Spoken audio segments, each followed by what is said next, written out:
How to contact Google Support Live Chat.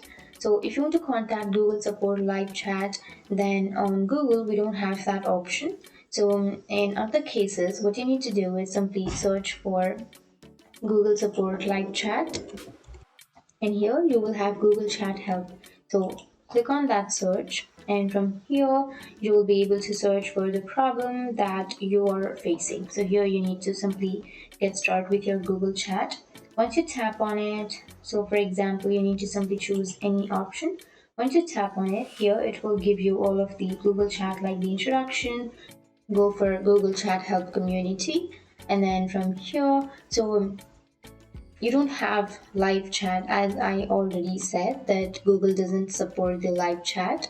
So what you need to do is simply go for the search bar, and then you can search for your issue. You can simply choose for any one of the options, and then you will have all of the information about that issue. So that's how you can contact Google, and without that we don't have any other option. And if you have any questions, feel free to comment below.